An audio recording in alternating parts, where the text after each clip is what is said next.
Welcome viewers. आज की इस वीडियो में हम पैरासीटामोल एसे एज़ पर इंडियन फार्माकोपिया के बारे में पढ़ेंगे। इस एसे को किया कैसे जाता है और इससे रिलेटेड कैलकुलेशंस क्या हैं उनके बारे में हम थोड़ा सा डिटेल में डिस्कस करेंगे। जब भी बच्चे हम अपने किसी सैंपल को किसी स्टैंडर्ड चीज़ के साथ कंपेयर करते हैं तो उस प्रोसेस को कहते हैं स्टैंडर्डाइजेशन। तो हमारे पास जो स्टैंडर्ड्स अवेलेबल हैं फार्मेसी के फील्ड में, वो स्टैंडर्ड्स हमें कहाँ पे मिलते हैं? फार्माकोपिया में। तो जब भी आप अपने सैंपल को फार्माकोपिया के दिए हुए टेस्ट और प्रोसीजर्स के साथ कंपेयर करते हैं और रिज़ल्ट उनके हिसाब से आते हैं जो इंडियन फार्माकोपिया में दिया है या ब्रिटिश फार्माकोपिया में दिया है, तो उसी प्रोसेस को क्या कहते हैं हम? स्टैंडर्डाइजेशन। तो स्टैंडर्डाइजेशन करना बहुत ज़रूरी है। बिना स्टैंडर्डाइजेशन के कोई भी आप पेपर पब्लिश नहीं कर सकते, कोई भी रिपोर्ट सबमिट नहीं कर सकते और कोई भी ड्रग जो है वो मार्केट में आप सेल आउट नहीं कर सकते। तो स्टैंडर्डाइजेशन एक बहुत इंपॉर्टेंट पैरामीटर है in case of pharmacy practice. अब इस स्टैंडर्डाइजेशन को करने के लिए जो है कुछ सेट्स रूल्स एंड रेगुलेशंस हैं जो कि आपको वेरियस फार्माकोपियास में मिलेंगे, जैसे इंडियन फार्माकोपिया हो गया, ब्रिटिश फार्माकोपिया हो गया, और भी हैं डिफरेंट। जैसे आयुर्वेदा के केस में देखेंगे तो आयुर्वेदिक फार्माकोपिया ऑफ इंडिया है। तो उसी में से हम एक टॉपिक आज हमने सेलेक्ट किया है, that is paracetamol essay as per Indian pharmacopoeia. तो इंडियन फार्माकोपिया में के हिसाब से हम पैरासीटामोल का एसे कैसे करते हैं? तो जैसे अगर आप फार्माकोपिया को देखेंगे उसमें पैरासीटामोल का जो स्टैंडर्ड दिया है वो ये दिया हुआ है कि किसी भी ड्रग या किसी भी टैबलेट के अंदर जो कंटेंट है उसकी रेंज कितनी होनी चाहिए बच्चे आपकी? दैट इज़ फ्रॉम 95% से लेके 105% के बीच में। यानी आप अगर कोई टैबलेट बनाते हैं तो जब आप उसकी टेस्टिंग करेंगे तो उसके अंदर का जो आपका ड्रग कंटेंट है वो किस रेंज में आना चाहिए? 95 से लेके 105% के बीच में। तो आप मार्केट से टैबलेट्स लेके आ सकते हैं या आपने खुद टैबलेट लैब में बनाई है तो उसका आप ऐसे कर सकते हैं। तो इस वीडियो में हम डिटेल में डिस्कस करेंगे कि हम पैरासीटामोल का ऐसे कैसे करते हैं। तो फार्माकोपिया के हिसाब से स्टैंडर्ड क्या दिया हुआ है? That is not less than 95% and not more than 105%। तो हम एक आर्बिट्री कैलकुलेशन करके देखेंगे कि ये जो आपका ऐसे है वो कैसे हम परफॉर्म करते हैं। चलिए, अब सबसे पहले अगर आप प्रोसीजर को देखेंगे बच्चे तो उसमें ये लिखता है कि आपने जो है वो कितनी ग्राम ड्रग लेनी है। 0.5 ग्राम या 150 मिलीग्राम ड्रग जो है वो आपने लेनी है। यानी जो टैबलेट आपने वे करनी है उस टैबलेट का वेट कितना होना चाहिए? 0.15 ग्राम। तो इसको निकालने से पहले आपको अपनी जो टैबलेट्स हैं उनको वे करना पड़ेगा। तो अगर आप प्रोसीजर की पहली लाइन पढ़ेंगे तो वो क्या लिखता है कि just way 20 grams of tablet. तो आपने सबसे पहले 20 टैबलेट्स का क्या लेना है? वेट लेना है और फिर उसके क्या निकालना है आपने? Average weight. लेट्स सपोज कि एवरेज वेट मेरा कितना आ गया? 0.93 ग्राम्स। ठीक है, तो सबसे पहला प्रोसीजर पॉइंट में क्या लिखना है आपने कि 20 टैबलेट्स को आपने वे करना है और उसका फिर आपने एवरेज वेट निकालना है। लेट्स सपोज कि उसका एवरेज वेट कितना आ गया है? 0.593 ग्राम।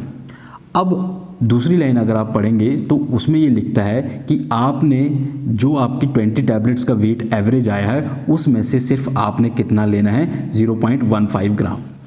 अब यहाँ पे दिक्कत क्या आती है कि जो लेबल पे क्लेम्ड है, जो लेबल पे क्लेम है वो कितना ग्राम है आपका? 0.5 ग्राम। लेट्स सपोज कि जो आप टैबलेट ले रहे हैं उस पे लेबल क्लेम कितना है आपका? 0.5 ग्राम। फार्माकोपिया क्या बोलता है कि 0.5 ग्राम की आपकी टैबलेट होनी चाहिए, तो आप उसमें से कितना वेट लेंगे? 0.15 ग्राम। यानी इसका दूसरी फॉर्म में करेंगे तो 150 मिलीग्राम आपने लेना है। पर प्रॉब्लम क्या है कि जब हम 20 टैबलेट्स का एवरेज निकालते हैं तो हमारा वेट जो है वो 0.5 की बजाय कितना आ रहा है? 0.593। इसका कारण क्या है कि इसमें 0.5 ग्राम तो पैरासीटामोल है, 0.5 ग्राम तो क्या प्रेजेंट है आपका? पीसीएम प्रेजेंट है, बट इसमें डाइल्यूटेंट डले हुए हैं, डिसइंटीग्रेंट डले हुए हैं, एक्सीपिएंट डले हैं। उस एक्सीपिएंट की वजह से इसका वेट 500 की बजाय कितना आ रहा है? 593। ठीक है, ये 0.593 ग्राम्स आ रहा है। सो फार्माकोपिया क्या बोलता है कि अगर आपकी टैबलेट 0.5 ग्राम की है बच्चे तो आपने कितना वेट लेना है? 0.15 ग्राम। यानी 500 मिलीग्राम की टैबलेट के अंदर आपने 150 मिलीग्राम लेना है, पर जब हमने 20 टैबलेट्स का एवरेज वेट निकाला तो हमारा एवरेज वेट कितना आ गया 0.593। ठीक है, इसका मतलब अब हमें इसके हिसाब से ये वेट निकालना पड़ेगा। तो स्टेप नंबर 1 जो है वो हम यहाँ पे करने लगे हैं। हमारा जो एक्चुअल वेट आया है, जो एवरेज एक्चुअल वेट आया है, उसके हिसाब से हमने कितना अमाउंट लेना है। फिर से सुनिए, अगर आपने 0.5 ग्राम की टैबलेट होगी तो आप क्या ले लेंगे 0.15 ग्राम पैरासीटामोल वे कर लेंगे, बट आपकी टैबलेट कितनी निकली है 0.593 ग्राम के आसपास। तो हम इसके हिसाब से क्या करेंगे, वेट टेकन क्या करेंगे, कैलकुलेट करेंगे। तो कैसे करेंगे, तो यहाँ पे आप लिख सकते हैं step number 1 to calculate the gram equivalent, कितने ग्राम में इक्विवेलेंट लेने हैं। लेट्स सपोज कि यहाँ पे मैंने लिखा कि 0.5 ग्राम ऑफ पीसीएम लेनी है अगर आपकी टैबलेट कितनी है 0.5 ग्राम की। बट यहाँ पे दिक्कत क्या आई है कि हमारी जो टैबलेट है वो 0.5 ग्राम की जगह कितनी निकली है 0.593 ग्राम की। तो यहाँ पे हम कितना वेट लें, यहाँ पे हम कितना वेट लें, तो इसके बाद हम इसको या तो इसको इस तरीके से लिखते हैं ताकि आपको और क्लैरिटी हो जाएगी। इसको उल्टा लिख लेते हैं। लेट्स सपोज कि वो क्या बोलता है, अगर आपकी टैबलेट 0.5 ग्राम की, अगर पीसीएम का वेट कितना है 0.5 ग्राम है, तो आपने कितना ग्राम वे करना है, दैट इज़ 0.5 ग्राम को आपने क्या करना है, वे करना है। ठीक है, वे करना है। बट दिक्कत क्या है कि हमारी जो टैबलेट आई है वो 0.5 ग्राम की जगह कितनी आई है 0.593 ग्राम। तो यहाँ पे आप कितना लिख देंगे 0.539 ग्राम ऑफ पीसीएम आई है, और यहाँ पे हमें को कितना वेट निकालना है उसको क्या लिख देंगे, हम x लिख देंगे। उसके बाद हम इसकी क्या कर देंगे, क्रॉस कैलकुलेशन। किसके बाद क्या कर देंगे हम, क्रॉस कैलकुलेशन। तो इसका कैसे आएगा, दैट इज कैसे लिखेंगे बच्चे इसको हम, x is equal to that is you can say 0.15 gram multiply by 0.593 divided by 0.5 gram. तो इससे आपका क्या होगा, x की वैल्यू नज़र आ जाएगी। ठीक है, तो हमने क्या किया, फार्माकोपिया क्या बोलता है कि अगर आपकी टैबलेट 500 मिलीग्राम की है तो आपने 150 मिलीग्राम जो है वे करना है। पर दिक्कत क्या हुई कि हमारी टैबलेट कितनी आई है बच्चे 0.593 ग्राम की आई है। तो उसके हिसाब से हम कितना वेट लें, उसके हिसाब से हम कितना वेट लें, तो हम इसको क्रॉस करेंगे। क्रॉस करके हम इसमें क्या निकालेंगे, x की वैल्यू निकालेंगे। और जब आप x की वैल्यू निकालेंगे तो इट माइट कम एट 0. इसकी जो वैल्यू आएगी 0.117 ग्राम आएगी। तो अब इसका मतलब क्या है कि आपने कितना वेट लेना है 0.177 ग्राम, यानी फार्माकोपिया क्या बोलेगा 0.15 ग्राम की बजाय आप अब हम क्या करेंगे बच्चे 0.15 ग्राम की जगह हम कितना वेट लेंगे 0.177 ग्राम।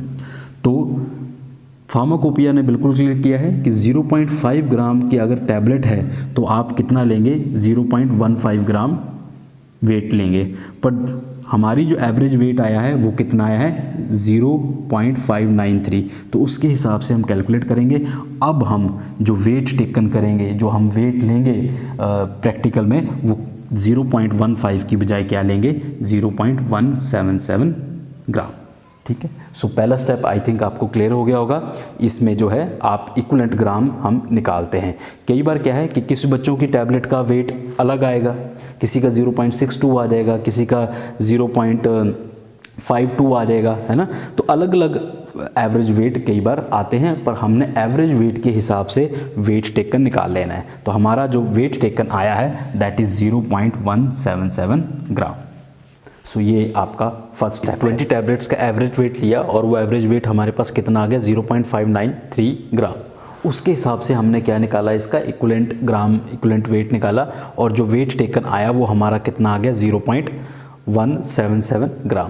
अब इसके बाद आपने लैब में प्रोसीजर कैसे फॉलो करना है पैरासीटामोल का एसे का।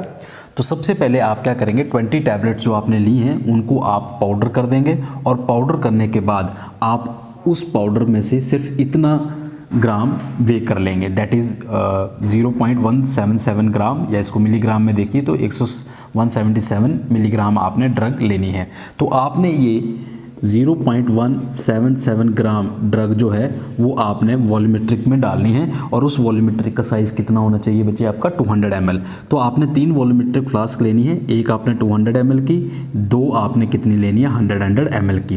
तो सबसे पहले आपने 200 ml की वॉल्यूमेट्रिक फ्लास्क में पैरासीटामोल जो आपने वे किया है दैट इज़ 0.177 ग्राम, उसको इसके अंदर डाल देना है। उसके बाद इसके अंदर आप क्या डालेंगे 50 ml 0.1 नॉर्मल NaOH। ठीक है, तो 200 ml की वॉल्यूमेट्रिक फ्लास्क लेनी है, उसमें आपने PCM डाल देनी है। पहले क्या डाल देंगे आप PCM डाल देंगे, और साथ ही साथ आप इसमें क्या डालेंगे 50 ml 0.1 नॉर्मल NaOH, और उसके अंदर आप फिर क्या डालोगे 100 ml ऑफ वाटर। इस पूरे मिक्सचर को आपने 50 मिनट्स तक क्या करना है शेक करना है। 50 मिनट्स तक क्या करना है शेक करना है। तो क्या क्या करेंगे हम 0.177 ग्राम ड्रग लेंगे, 50 ml क्या डालेंगे 0.1 नॉर्मल NaOH, और 100 ml ऑफ वाटर हम इसके अंदर डाल देंगे, और इसको हम शेक करेंगे। अब ये 15 मिनट शेक करने का मेन पर्पस क्या है कि जो आपका ये 0.1 नॉर्मल NaOH है, ये पैरासीटामोल को ड्रग मैट्रिक्स से बाहर निकालने में क्या करेगा आपकी हेल्प करेगा। तो हम यहाँ पे 0.1 नॉर्मल NaOH इसलिए डालते हैं ताकि जो ड्रग का मैट्रिक्स है उसमें से हमारी पैरासीटामोल क्या कर सके रिलीज़ हो सके।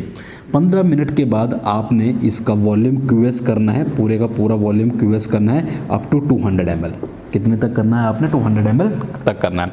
तो पहले क्या करेंगे लैब में जाके आपने सबसे पहले 200 ml की वॉल्यूमेट्रिक फ्लास्क लेनी है, उसके अंदर 0.177 ग्राम क्या डालनी है ड्रग डालनी है, फिर उसके अंदर 50 ml क्या डालना है 0.1 नॉर्मल NaOH, और क्या डालना है आपने 100 ml ऑफ वाटर। तो अगर आप टोटल वॉल्यूम देखेंगे इस पॉइंट पे 100 ml ये रहा, 50 ml ये रहा, तो 150 ml ही इसके अंदर क्या है आपका भी प्रेजेंट है। उसके बाद इसको 15 मिनट तक आपने क्या करना है शेक करना है, और 15 मिनट शेकिंग के बाद आपने इसका वॉल्यूम QS कर देना है 200 ml तक। तो ये जो बन गया है इसको क्या कहते हैं हम स्टॉक सोल्यूशन। क्या कहेंगे इसको हम स्टॉक सोल्यूशन। और इस स्टॉक सोल्यूशन को मैं एक नाम देता हूँ, इसको बोलता हूँ stock solution number A, solution A। इसका लेट सपोज कि मैंने क्या नाम दे दिया सोल्यूशन A। अब सोल्यूशन A को आपने फ़िल्टर करना है। फ़िल्टर करने से क्या होगा कि जो इनसॉल्युबल मैटर होगा वो निकल जाएगा, और जो है आपका सॉल्युबल मैटर ही आपने क्या करना है यूज़ करना है। अब इस वॉल्यूमेट्रिक फ्लास्क से जिसमें आपने इस मिक्सचर को फ़िल्टर आउट कर लिया है, इसमें से सिर्फ 10 ml ही पिपिट आउट करना है। कितना ml पिपिट आउट करना है 10 ml। लेट सपोज कि मैं यहाँ से 10 ml क्या कर रहा हूँ पिपिट कर रहा हूँ। कितना ml पिपिट कर रहा हूँ मैं यहाँ से 10 ml। लेट सपोज यहाँ पे मैं लिख देता हूँ कि यहाँ पे मैंने कितना ml पिपेट किया 10 ml, यानी सोल्यूशन A से मैंने 10 ml पिपेट किया, और उसको मैंने किसके अंदर डाल दिया दूसरी वॉल्यूमेट्रिक फ्लास्क डाल दिया, जिसके अंदर इसका वॉल्यूम कितना है आपका 100 ml। ठीक है, तो यहाँ पे क्या आ गया इनिशियली आपका 10 ml स्टॉक सोल्यूशन से आ गया, और इसको भी आपने क्या किया QS कर लिया अप टू 100 ml।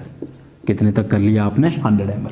तो ये होगी आपकी पहली डिल्यूशन, यानी 200 ml की वॉल्यूमेट्रिक फ्लास्क में से आपने कितना निकालना है सिर्फ 10 ml, और 10 ml को फिर आप 100 ml की वॉल्यूमेट्रिक फ्लास्क में क्या करेंगे शिफ्ट करेंगे।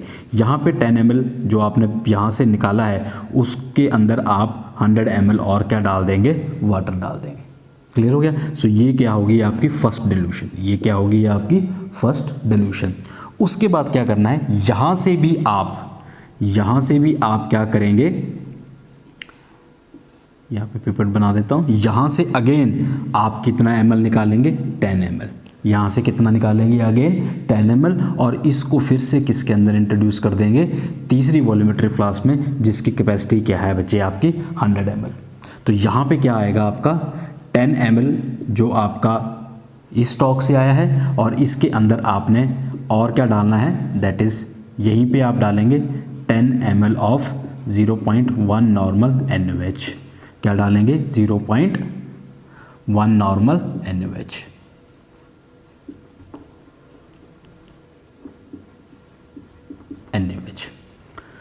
अब फिर इसका भी क्या कर देंगे आप वॉल्यूम मेकअप कर देंगे that is up to 100 ml। QS कर देंगे इसका 100 ml तक। ठीक है। तो इस सॉल्यूशन को क्या नाम दिया मैंने, सॉल्यूशन ए। इस वॉल्यूमेट्रिक फ्लास्क को मैं क्या बोल दूंगा, सॉल्यूशन बी, और इसको क्या बोल दूंगा मैं, सॉल्यूशन सी। इसको क्या बोल दूंगा, सॉल्यूशन सी, क्या बोल दूंगा, सॉल्यूशन सी। तो एक बार फिर से देखते हैं कि कैसे लैब में आपने प्रैक्टिकल करना है। आपने 200 ml की वॉल्यूमेट्रिक फ्लास्क लेनी है, जिसके अंदर आपने जो ऑलरेडी वेट टेकन है दैट इज़ 0.177 ग्राम, वो आपने लेना है यहाँ पे। उसके बाद 50 ml क्या डालना है आपने, 0.1 नॉर्मल NaOH, और 100 ml आपने क्या डालना है, वाटर डालना है। उसके बाद इसको 15 मिनट तक क्या करना है, आपने शेक करना है, और उसके बाद आपने वॉल्यूम मेकअप करना है अप टू 200 ml, क्योंकि वॉल्यूमेट्रिक 200 ml तक की है, तो यहाँ तक आप इसका वॉल्यूम क्या करोगे, मेकअप करोगे। तो इसको क्या बोल देंगे बच्चे हम, सॉल्यूशन ए। इस वॉल्यूमेट्रिक फ्लास्क से आपने 10 ml पिपेट आउट करना है, और वो 10 ml आपने एक दूसरी वॉल्यूमेट्रिक फ्लास्क में डालना है, जिसकी कैपेसिटी कितनी है आपकी, 100 ml। कितनी है आपकी, 100 ml। फिर इसके अंदर आपने 10 ml यहाँ से निकाल के डाला, इसका भी QS कितना करेंगे आप, 100 ml तक, यानी ये टोटल कितना हो जाएगा आपका 100 ml। इसको मैंने क्या बोल दिया, सॉल्यूशन बी। यानी सॉल्यूशन ए से सॉल्यूशन बी में हमने डाइल्यूशन की, और इसको बोलते हैं हम dilution factor number 1। Let's suppose इसको मैंने क्या नाम दे दिया, डाइल्यूशन फैक्टर नंबर 1। उसके बाद इस सेकंड वॉल्यूमेट्रिक से अगेन मैंने कितना निकाला, 10 ml निकाला, और उसको तीसरी वॉल्यूमेट्रिक में डाल दिया, जिसकी कैपेसिटी भी क्या थी आपकी, 100 ml थी। और इसका भी हमने वॉल्यूम कितना मेकअप किया, 10 ml हमने यहाँ से निकाल के सॉल्यूशन बी से कितना निकाला हमने, 10 ml, और इसमें हमने क्या ऐड किया, 10 ml 0.1 नॉर्मल ऑफ NaOH, और हमने 80 ml डाल के इसको, या QS तक डाल के हमने इसको कितना कर लिया, 100 ml कर लिया। तो आपने ये याद रखना है कि इनिशियली जो स्टॉक सॉल्यूशन बनाना है दैट इज सॉल्यूशन ए, वो आपका किस में बनेगा, 200 ml में। तो देखिए आप डायग्रामेटिकली भी देखेंगे तो 200 ml वाली वॉल्यूमेट्रिक फ्लास्क को मैंने थोड़ा सा बड़ा ड्रॉ किया है। तो 200 वॉल्यूमेट्रिक फ्लास्क से आपने 10 ml लेना है, फिर इसको QS 100 तक करेंगे, यहाँ से अगेन 10 ml लेके आप फिर से इसके अंदर कितना डालेंगे, 10 ml from previous solution b, and then 10 ml 0.1 normal NaOH, और इसको भी हम की से QS कर लेंगे, that is up to 100 ml। कितना आप कर लेंगे, 100 ml। तो इस स्टेप से इस स्टेप, यानी सॉल्यूशन ए से सॉल्यूशन बी में हमने एक डाइल्यूशन की, तो इसका नाम क्या दे दिया हमने, डाइल्यूशन फैक्टर नंबर 1। और सॉल्यूशन बी से सॉल्यूशन सी में भी हमने एक डाइल्यूशन की, तो इसका क्या निकाल दिया हमने, इसको क्या नाम दे दिया हमने, डाइल्यूशन फैक्टर नंबर 2। अब ये जो सॉल्यूशन सी है, अब ये जो सॉल्यूशन सी आपका तैयार हुआ है, इस सॉल्यूशन सी की आपने क्या लेनी है, एब्जॉर्बेंस लेनी है। यानी इस सॉल्यूशन की आप यूवी स्पेक्ट्रोफोटोमीटर में क्या लेंगे, एब्जॉर्बेंस लेंगे, और उसका जो लैम्डा मैक्स आप रखेंगे दैट विल बी 517 नैनोमीटर। ठीक है, तो उसकी जो वेवलेंथ आप रखेंगे वो कितनी रखेंगे आप, 517। तो आपने सॉल्यूशन सी को लेना है, उसको यूवी स्पेक्ट्रोफोटोमीटर में डालना है, और उसका जो लैम्डा मैक्स रखना है आपने, ये लैम्डा रखना है दैट इज़ 517 नैनोमीटर, और उस सॉल्यूशन की क्या निकालेंगे आप, एब्जॉर्बेंस। लेट्स सपोज कि जो आपकी इसकी एब्जॉर्बेंस आई है वो कितनी आ गई, 0.520 नैनोमीटर्स। ठीक है, तो एब्जॉर्बेंस तो नैनोमीटर में नहीं आएगी, तो इसकी एब्जॉर्बेंस कितनी आ गई, 0.520।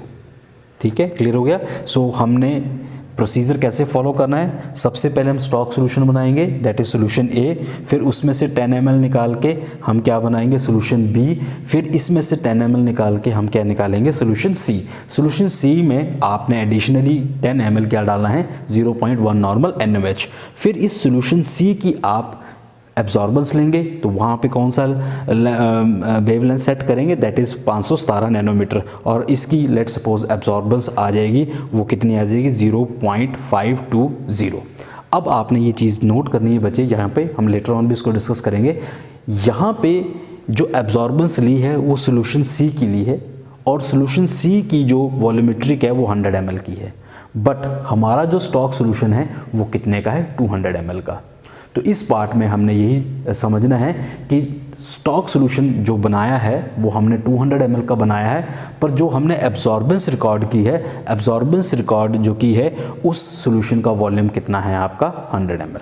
तो इस पार्ट में आपने इस तरीके से प्रोसीजर को फॉलो अप करना है। तो बच्चे अभी तक हमने क्या निकाला है, that is average weight of 20 tablets, उसमें से कितना एग्जैक्टली हमने अमाउंट वे करना है, और उसके बाद एब्जॉर्प्शन ऑफ सोल्यूशन सी जो कि हमारे पास क्या आई है 0.520। क्योंकि बच्चे ये एब्जॉर्प्शन जो हमने ली है वो हमने यूवी स्पेक्ट्रोफोटोमीटर में ली है, तो यूवी स्पेक्ट्रोफोटोमीटर एक लॉ को ओबे करता है और उस लॉ का नाम है बियर्ड-लैम्बर्ट लॉ। उस बियर्ड-लैम्बर्ट लॉ के अकॉर्डिंगली आपकी जो एब्जॉर्प्शन है, जो आपकी एब्जॉर्प्शन है वो डायरेक्टली प्रोपोर्शनल होगी बच्चे आपकी कंसंट्रेशन के। तो एब्जॉर्प्शन जो है वो आपकी डायरेक्टली प्रोपोर्शनल होगी बच्चे आपकी कंसंट्रेशन की। तो इस फॉर्मूले को उन्होंने मैथमेटिकली ड्राइव किया और इक्वेशन ऐसी आती है, absorption is equals to molecular observability, path length and concentration, path length and concentration.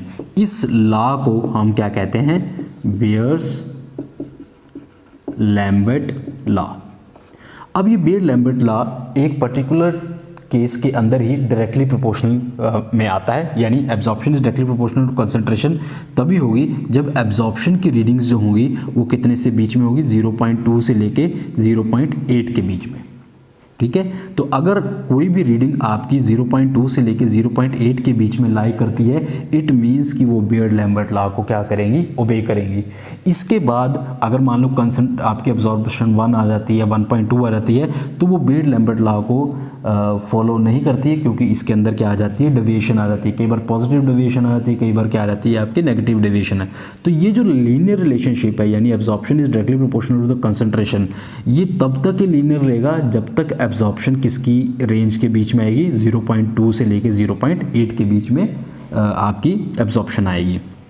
अब आप यहाँ देखिए, जो हमने एब्जॉर्प्शन ऑफ सॉल्यूशन सी निकाली है वो कितनी आई थी हमारे पास, 0.520। इट मीन्स कि वो इस रेंज के अंदर क्या करती है, फॉलो करती है। इट मीन्स कि ये बियर्ड-लैम्बर्ट लॉ को क्या कर रही है, फॉलो अप कर रही है। तो अब हम अगले स्टेप में, हम बियर्ड-लैम्बर्ट लॉ के हिसाब से हम कैलकुलेशंस करेंगे। तो बियर्ड-लैम्बर्ट लॉ क्या बोल रहा है, that is absorption is directly proportional to the concentration. इसमें फार्माकोपिया में पैरासीटामोल की मॉलिक्यूलर एब्जॉर्बिलिटी कितनी दी हुई है, 715। ये बी जो है that is the path length, जो क्यूबिट है जिसके अंदर आपने सैंपल डाला होता है उसकी ये पाथ लेंथ है।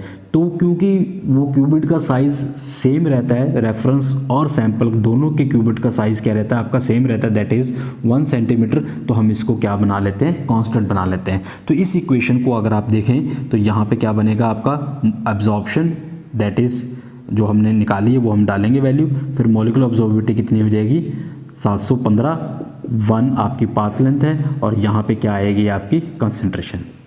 अब हमारे पास जो रीडिंग अवेलेबल है दैट इज़ द एब्जॉर्प्शन की, और उस एब्जॉर्प्शन की मदद से हम क्या निकालेंगे, कंसंट्रेशन निकालेंगे। तो इस फॉर्मूले के अंदर यहाँ पे हम एब्जॉर्प्शन की क्या डालेंगे, वैल्यू डाल देंगे। तो एब्जॉर्प्शन कितनी आई है हमारी, 0.20। अब इसको हम क्या करेंगे, रीअरेंज करेंगे। रीअरेंज करने से क्या होगा, जैसे मान लीजिए इसको रीअरेंज कैसे करेंगे कि कंसंट्रेशन, यहाँ पे कंसंट्रेशन रह जाएगी और यहाँ पे क्या रहेगा, 0.2 डिवाइड बाय 715। तो इस तरीके से आप क्या निकालेंगे, कंसंट्रेशन निकालेंगे एंड मल्टीप्लाई बाय 1। तो ये क्या आ जाएगी आपकी कंसंट्रेशन आ जाएगी। बट ये जो कंसंट्रेशन आई है वो किसकी आई है बच्चे, डिल्यूशन करने के बाद आई है, यानी ये सॉल्यूशन सी की एब्जॉर्प्शन है। ये जो 0.520 है ये एब्जॉर्प्शन किसकी है बच्चे, सॉल्यूशन सी की। तो यहाँ पे हमने सॉल्यूशन सी कैसे बनाया है, डिल्यूशन करके बनाया है। तो इट मीन्स कि इस कंसंट्रेशन फार्मूले के साथ आपको यहाँ पे क्या मल्टीप्लाई करना पड़ेगा, डिल्यूशन फैक्टर। क्या मल्टीप्लाई करने पड़ेगा, डिल्यूशन फैक्टर। तो फिलहाल के लिए मैं आपको इस पार्ट में बता देता हूँ, यहाँ पे जो डिल्यूशन फैक्टर है वो कितना है आपका, 100 है। इसका जो डिल्यूशन फैक्टर है वो आपका क्या है, आपका 100 है। ये 100 कैसे आया है, हम नेक्स्ट पार्ट में इसको क्या करेंगे, डिस्कस करेंगे। तो फिलहाल हमने क्या किया, हमने बियर्ड-लैम्बर्ट लॉ की इक्वेशन लिखी, that is absorption is equal to molecular observability, path length and the concentration. इसमें फार्माकोपिया में मॉलिक्यूलर ऑब्जर्वेबिलिटी बताई हुई है, that is the 715। Path length हमें पता है that is almost remain constant, that is 1 centimetre, और कंसंट्रेशन जो है हमने निकालनी है। तो यहाँ पे हम एब्जॉर्प्शन की वैल्यू डाल देंगे, फिर इस इक्वेशन को रीअरेंज करेंगे और यहाँ पे हम क्या निकालेंगे, कंसंट्रेशन निकालेंगे। पर ये कंसंट्रेशन किसकी आई है, कंसंट्रेशन ऑफ सॉल्यूशन सी। ये जो कंसंट्रेशन आएगी ये किसकी आएगी, सॉल्यूशन सी की। और उस सॉल्यूशन सी को बनाने के लिए हमने क्या की है, डिल्यूशनें की हैं। तो उस डिल्यूशन को, इसलिए हमें इसको यहाँ पे डिल्यूशन फैक्टर से क्या करना पड़ेगा, मल्टीप्लाई करना पड़ेगा। तो डिल्यूशन फैक्टर फिलहाल आप समझिए कि यहाँ पे कितना है आपका 100 है। तो जब आप इस इक्वेशन को सॉल्व करेंगे, लेट्स सपोज इसको हम कैलकुलेट करते हैं, 0.520 डिवाइडेड बाय 715 मल्टीप्लाई बाय 100। तो इसका जो आंसर आएगा दैट इज़, इसका जो आंसर आएगा मैं यहाँ लिख देता हूँ, that is 0.0727 mg gram per ml। ठीक है, तो अभी फ़िलहाल जो कंसंट्रेशन ऑफ C यानी कंसंट्रेशन ऑफ सॉल्यूशन C जो आई है वो मेरी कितनी आई है, 0.0727 ग्राम।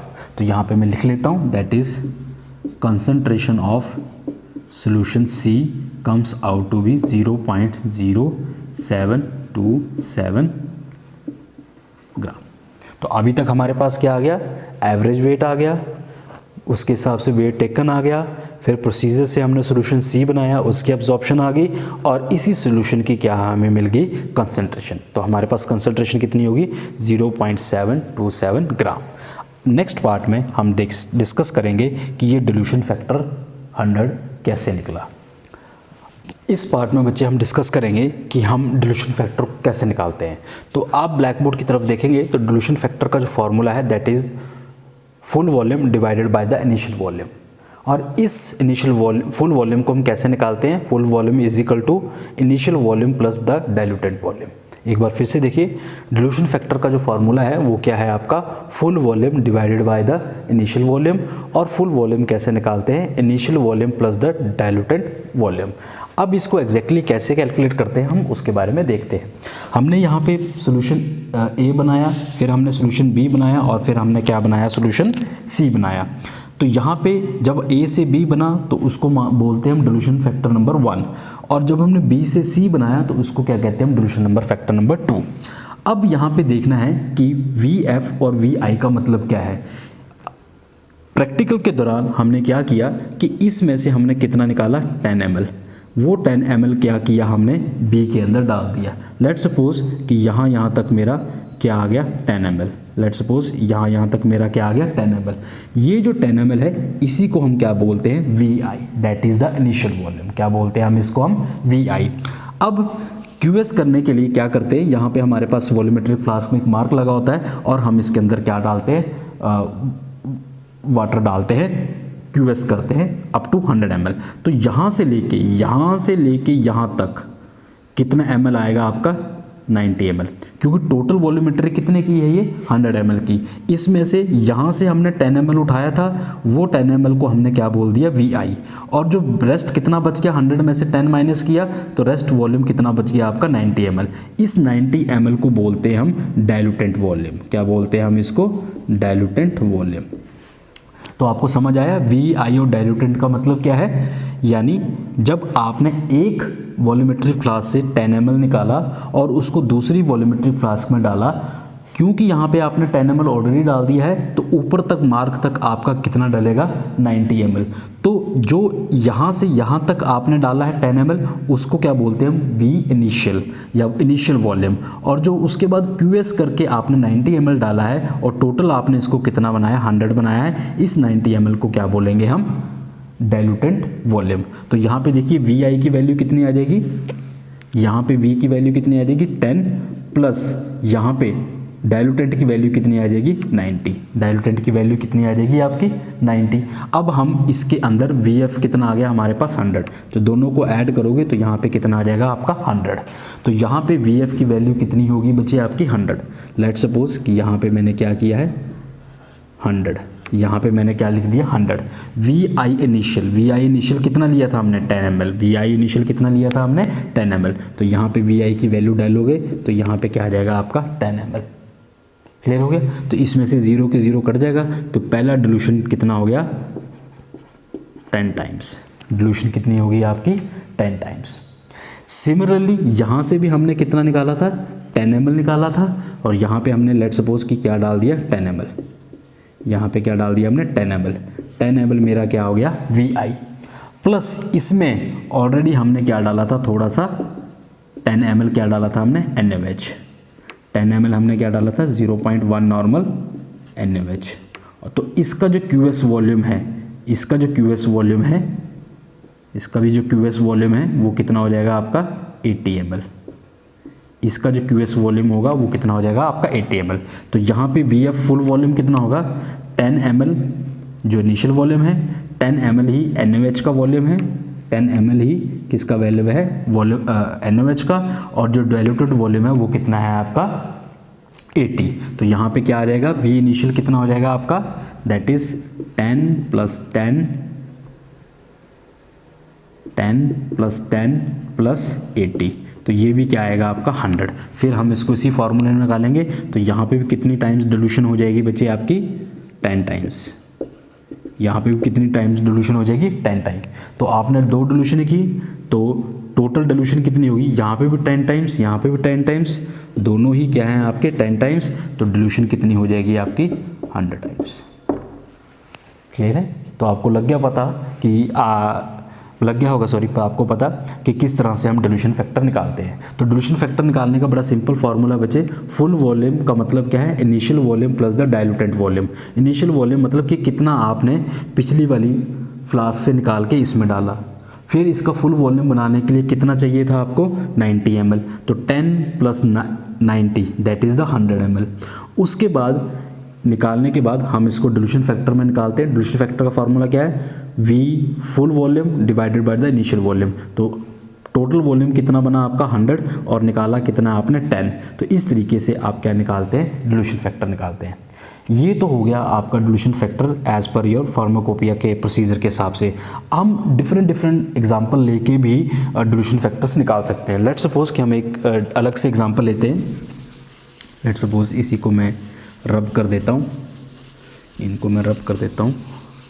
तो हम और तरीके से भी डिल्यूशन फैक्टर निकाल सकते हैं। लेट्स सपोज कि ये मेरी जो फ्लास्क है मैंने छोटी कर ली है और इसकी कैपेसिटी हो गई है आपकी 10 ml।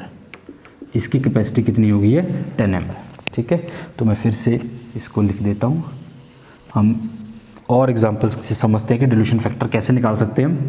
Let's suppose dilution factor क्या है, VF/VI।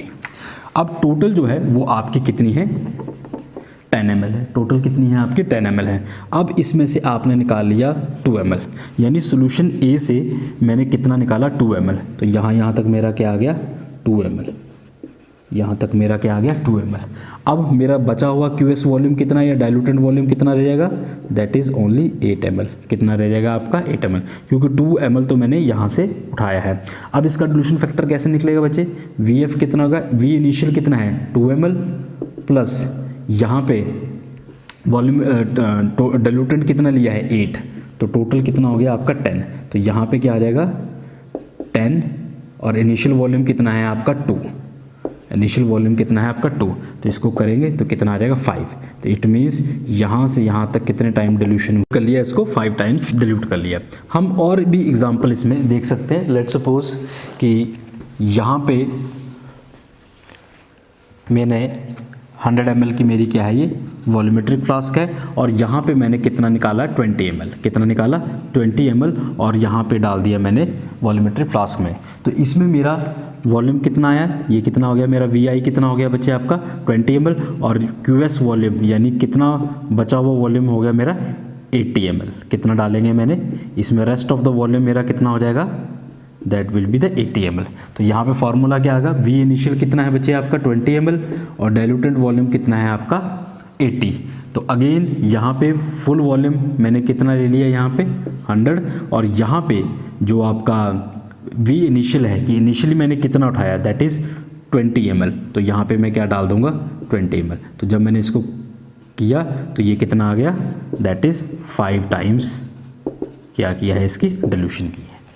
क्या की है, 5 टाइम्स इसके डिल्यूशन की है। आप इस तरीके से डिफरेंट डिल्यूशन फैक्टर्स निकाल सकते हैं।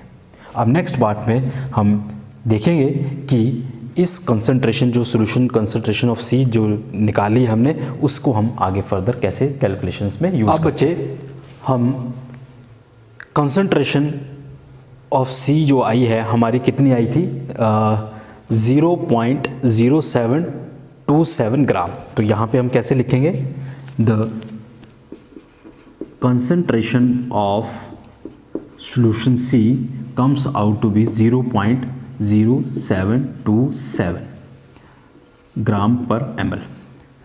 अब यहाँ पे जो टोटल वॉल्यूम था वो कितना था आपका 100 ml, कितना था आपका 100 ml।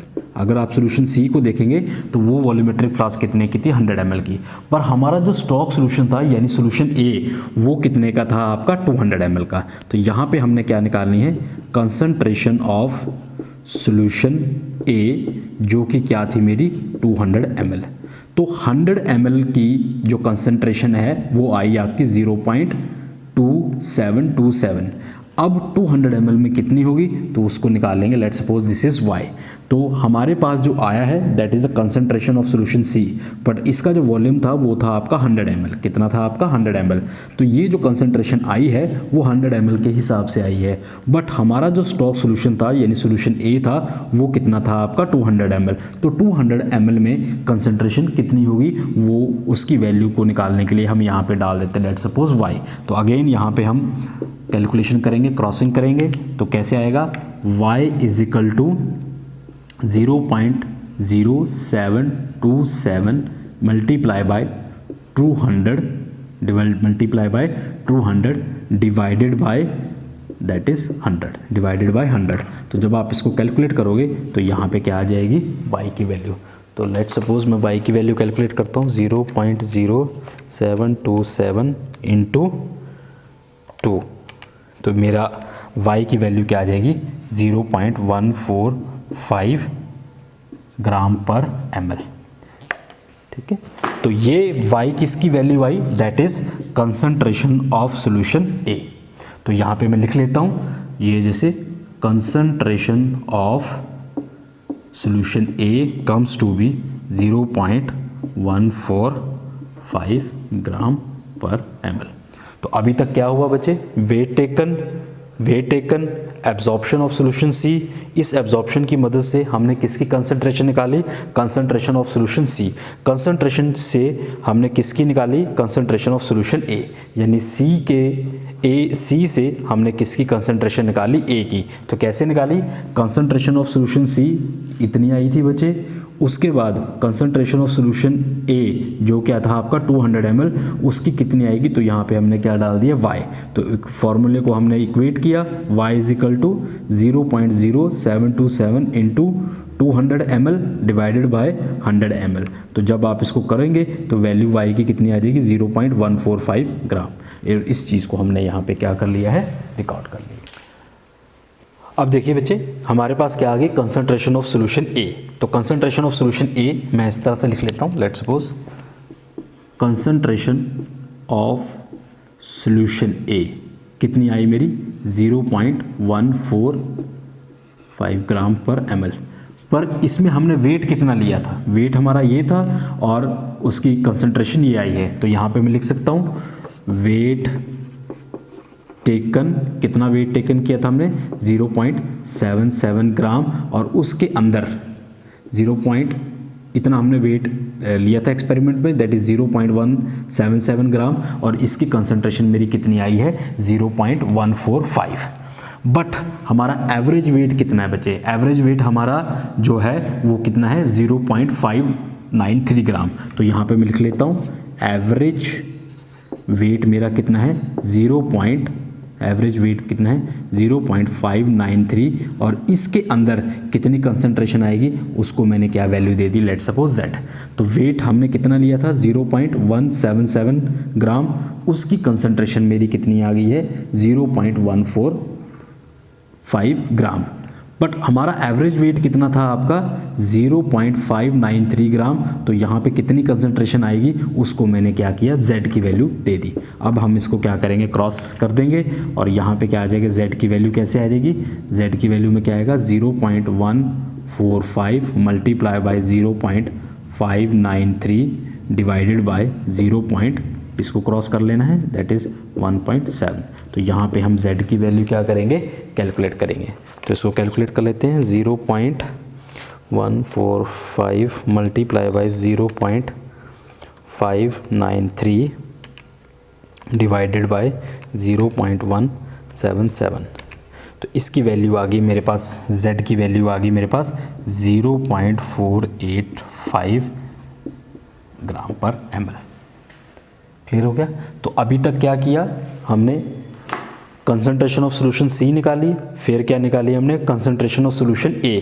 पर A की जो कंसंट्रेशन आई है वो, उसमें वेट कितना लिया था हमने, 0.177 ग्राम लिया था, बट हमारा जो एवरेज वेट है वो कितना है, 0.593। तो इसमें हमने निकालना है कि इस एवरेज वेट के हिसाब से हमारी कंसंट्रेशन क्या आएगी। तो वो कंसंट्रेशन मेरी क्या आ गई, 0.485 ग्राम। क्लियर हो गया, इतनी बात आपको क्लियर हो गई होगी। उसके बाद हम यहाँ पे इस वैल्यू को यहाँ पे लिख लेते हैं, that is the concentration of average weight. Concentration of average weight कितनी आ गई, 0.85 mg/ml। इतनी बात क्लियर होगी।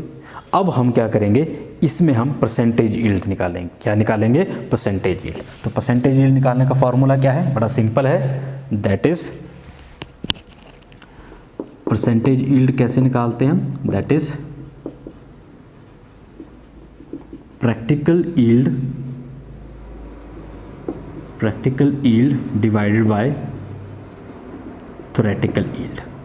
ठीक है। तो यहाँ पे हमारी प्रैक्टिकल यील्ड क्या होगी, that is concentration of average weight tablet. तो यहाँ पे कंसंट्रेशन कितनी आ गई, 0.85 and divided by theoretical yield क्या है, ये क्या है, थ्योरेटिकल यील्ड क्या है आपका, लेबल्ड क्लेम्ड। तो लेबल्ड में कितना क्लेम बता रहा था, 0.5 ग्राम। और क्योंकि ये परसेंटेज है तो हम इसको क्या करेंगे, 100 से मल्टीप्लाई करेंगे। तो इसको निकाल लेते हैं हम, दैट इज 0.485, ये हमारी प्रैक्टिकल यील्ड आई है, जो ये हमारी आई है प्रैक्टिकल, और डिवाइड किससे करना है आपने, थ्योरेटिकल यील्ड। तो थ्योरेटिकल यील्ड मेरी क्या है, divide by 0.5 gram multiply bye 100। तो आप इसको करेंगे 0.485 डिवाइडेड बाय 0.5 इंटू 100 करेंगे तो ये कितना आ जाएगा आपका, 97%। तो ड्रग कंटेंट कितना आ गया आपके पास, ड्रग कंटेंट कितना आ गया आपके पास, दैट इज 97%। तो फार्माकोपिया के स्टैंडर्ड के हिसाब से कितना होना चाहिए था आपका, रेंज कितनी थी, 95 से लेके 105% तक। तो हमारी जो वैल्यू आई है वो कितनी आई है आपकी, 97। इट मीन्स कि ये जो है ड्रग कंटेंट फार्माकोपिया के हिसाब से उसकी लिमिट्स के अंदर क्या करता है, लाई करता है। तो आई होप आपको इसकी कैलकुलेशंस क्या हैं समझ आई होगी। तो क्या करना है, सबसे पहले आपने क्या लेना है, एवरेज वेट लेना है 20 टैबलेट्स का। फिर उस टैबलेट को आपने ग्राइंड कर लेना है। ग्राइंड करने के बाद आपने उसका वेट टेकन लेना है, क्योंकि फार्माकोपिया में कितना बोला है, 0.15 ग्राम, बट हमारी टैबलेट जो है वो 500 मिलीग्राम से ज़्यादा है, तो उसके हिसाब से हमने वेट कैलकुलेट किया। फिर हमने प्रोसीजर किया, हमने स्टॉक सॉल्यूशन A बनाया, फिर B बनाया और फिर क्या बनाया, C। तो हमारे पास किसकी एब्जॉर्बेंस आ गई, C की। तो C की एब्जॉर्बेंस हमारे पास कितनी आई, 0.520। इसके अंदर हमने बेयर लैम्बर्ट लॉ लगाया और बेयर लैम्बर्ट लॉ से हमने क्या निकाली, कंसंट्रेशन ऑफ सॉल्यूशन C। पर कंसंट्रेशन ऑफ सॉल्यूशन C जो है वो 100 ml का वॉल्यूमेट्रिक से ली गई है, तो हमने उसको कन्वर्ट किया और हमने क्या निकाल लिया, कंसंट्रेशन ऑफ सॉल्यूशन A, जो कि आपकी क्या है 200 ml की। तो उसकी वैल्यू कितनी आ गई थी हमारे पास, 0.145। उसके बाद ये हमारा स्टॉक सॉल्यूशन की कंसंट्रेशन आ गई। पर स्टॉक सॉल्यूशन में हमने वेट कितना लिया था, दैट इज़ 0.177 ग्राम। तो हमने एवरेज वेट के हिसाब से क्या निकाल ली, कंसंट्रेशन निकाल ली। तो एवरेज वेट के हिसाब से हमारी कंसंट्रेशन कितनी आई, 0.485 ग्राम। उसके बाद हमने फार्मूला लगाया परसेंटेज यील्ड का। तो परसेंटेज यील्ड का फार्मूला क्या है, that is practical yield by the theoretical yield. तो प्रैक्टिकल यील्ड हमारी कितनी आई थी, दैट इज 0.485 ग्राम, यानी एवरेज टैबलेट के वेट के हिसाब से हमारी कंसंट्रेशन ये आई। और लेबल्ड क्लेम पे कितनी कंसंट्रेशन बताता है वो, दैट इज 0.5 ग्राम। तो इसको जब हमने मल्टीप्लाई किया तो हमारे पास जो आंसर आया दैट इज द 97%। कई बुक्स में आपको एक और फार्मूला नज़र आएगा जहाँ पे परसेंटेज यील्ड के बारे में लिखा होगा, उसका भी मतलब सेम ही है, हमने इसको बाइफिकेशन में पढ़ा है, अदरवाइज़ उस फार्मूले के अंदर आप सीधी चीज़ें डाल सकते हैं। तो कई बुक्स में आपको जो मिलेगा वो ऐसे मिलेगा कि परसेंटेज यील्ड या ड्रग कंटेंट कैसे निकालते हैं, absorption multiply by average weight multiply by the weight taken. फिर नीचे क्या आ जाएगा आपका molecular absorbability multiply by the weight taken बल्कि बाय द लेवल क्लेम। क्या आ जाएगा आपका लेवल क्लेम। तो यहाँ पे आई थिंक ये आएगा, yes, absorption multiply by the average weight divide by the molecular absorbability weight taken and the level claim multiply by the 100।